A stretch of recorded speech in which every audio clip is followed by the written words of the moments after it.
Hi friends, welcome to my channel. சுவிதாவின் கதை நேரத்தில் நம்ம இன்னைக்கு சித்தர்களோட பெருமைகளை தான் பார்க்க போகிறோம்.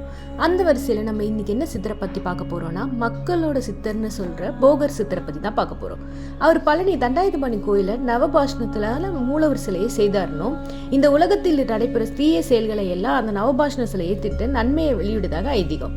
மேலும் இந்த பிரபஞ்சம் 9 கிரகங்களால் உருவாக்கப்பட்டது. அந்தந்த கிரகங்களின் தன்மையை கொண்டு 9 நவபாஷணங்கள் மூலம் சிலையை செய்து அதனை ஒரே இடத்துல அடக்கி வச்சாரு. இந்த சிலையை வழங்கினால் நவகோள்களின் அருளை பெற முடியும். பொதுவாகவே சித்தர்கள் கோயில் வழிபாடு, பூஜை முறைகள், சடங்கு நடைமுறைகள் போன்றவர்களை அக்கறை செலுத்தாம தான் இருப்பாங்க. இன்னும் சொல்ல போனா அதையெல்லாம் கடந்த நிலையில தான் அவங்க இருப்பாங்க. ஆனா போகர் அன்னை உமையவளோட வரல் பெற்று பழனி முருகனோட ஆராதனை பெற்று மனதார செய்தவர். மனிதர்கள் உருவ வழிபாடு மூலமே எளிதில் இறைவனை அடைய முடியும்னு சொன்னவர். போகர் இந்த உலக வாழ்க்கையை வெறுத்து காடக சென்று காலாங்கிநாதரை குருவாக ஏற்றுக்கொண்டு ஆன்மீகத்துல இறங்கினார்.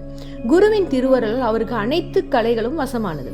தன்னை போல சிறந்த யோகி யாரும் இல்லைன்ற கர்வத்துல அலைஞ்ச போகரின் முன்னே சூட்சும உருவத்துல இருந்த சித்தர்கள்லாம் தரிசனம் கொடுத்தாங்க. ஆயிரம் வருட காலங்களாக தங்கள் அமைதியாக ஆனந்தமாக தவம் செஞ்சுட்டு வந்ததாகவும் தங்கள் தவத்திற்கு போகரின் வரை இடைஞ்சலாக இருக்கிறதாவும் அவங்க சொன்னாங்க. அப்போதான் போகருக்கு தன்னோட நிலை புரிஞ்சுது. தானும் அவர்களை போற பேரின்பம் பெற விரும்பினார். உடனே அவர்கள் போகருக்கு சுமிர்த மணி பழம் என்ற தேவகனியை கொடுத்தாங்க. அந்த பழத்தை சாப்பிட்டா ஆயுள் முழுக்க பசிக்காது, நரைக்காது, இளமை நீடிக்கும்னு சொல்லி அதை அவரிடம் கொடுத்தாங்க. அந்த கனியின் மூலம் பசி, தாகம், மூப்பு இவற்றை 3ஐயுமே வென்று வெற்றி கண்டார். சித்தர் பெருமக்கள் அனைவருமே கானகத்தில் தங்கள் வாழ்வை தொடர்வதை கண்டு வருந்தினார். அவர் தாங்கள் பெற்ற கலையை கொண்டு மக்கள் வாழ்க்கையை உயர செய்ய வேணும்னு விரும்பினார். வாழ தெரியாம வாழும் மனித சமுதாயத்துக்கு நல்ல ஒரு வழிகாட்டியா இருக்கணும்னு விரும்பினார். ஆனா இதை மற்ற சித்தர்கள்லாம் எதிர்த்தாங்க. மனித குலத்தை நல்வழியில் வாழ வைக்கும் முயற்சியில் இருந்து ஆனா இவர் பின்வாங்கவே இல்லை. மூலிகை ரகசியங்களை போகர் 7000 என்ற நூலில் எழுதியிருக்கிறார். சஞ்சீவி மூலிகையை மனித குலத்துக்கு அறிமுகப்படுத்தவும் ஆசைப்பட்டார். அந்த மூலிகை சுலபத்துல எவர் கையிலையும் அகப்படாமல் தப்பி ஓடக்கூடியது. அதனை தம்பனா மந்திரத்தினால கட்டுப்படுத்தி அதனையும் எழுதி வைத்தார். இதனை எல்லாம் மற்ற சித்தர் பெருமக்கள் இறைவனிடம் புகாரா சொன்னாங்க.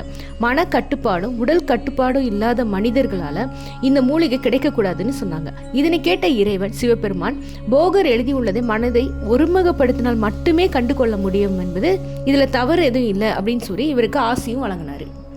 காற்றில் பறப்பதில் மிகுந்த ஈடுபாடு கொண்ட போகர் சீன தேசம் வரை சென்று மூலிகை மற்றும் பலவித கலைகளையும் கற்றார். சீன மொழியில் இவர் பல நூல்களை எழுதியிருப்பதாகவும் கருதப்படுகிறது. இறுதியில் இவர் பழனி மலைக்கு வந்து சேர்ந்தாரனும் பழனி மலையில கடும் தவமை ஏற்றி சுப்பிரமணியர் அருளை பெற்றாரனும். அப்போது முருகப்பெருமான் போகரிடம் பழனி மலையில் தன்னை மூலவராக நவபாஷணம் எனப்படும் 9 வகையான கூட்டுப் பொருட்களை கூட பிரதிஷ்டை செய்யுமாறு வேண்டிக்கிட்டார். இறைவன் சொன்ன வண்ணமே செய்தார் போகர். அதன் பின்னர் மூலவர் சிலையை அபிஷேகம் செய்த பஞ்சாமிர்தியை உணவாக எடுத்துக்கொண்டார். நவபாஷண மூர்த்தியான திருச்செங்கோடு அர்த்தநாதீஸ்வரை உருவாக்கியவரும் போகரே. 5000 ஆண்டுகள் வாழ்ந்த போகர் பழனி மலையிலேயே சமாதியானார். இவரது சமாதி பழனியாண்டவர் சன்னதியின் உட்பிரகாரத்துல தென்மேற்குல உள்ளது. சப்த காண்டம், போகர் வைத்தியம், போகர் ஞான சரம்சம், போகர் கற்பசூத்திரம் ஏராளமான நூல்களை எழுதியிருக்கார். இவர் செவ்வாய் தோஷத்தை நீக்கக்கூடியவர்னும் ஜாதகத்துல செவ்வாய் தோஷம் இருந்தால் உடன் பிறந்தவர்களுக்கு பிரச்சனை, மோதல், சிக்கல் இருந்தால் இவரை தரிசனம் செய்தால் எல்லாம் சரியாகும். என்ன இந்த வீடியோ உங்களுக்கு ரொம்ப பிடிச்சிருக்குதா?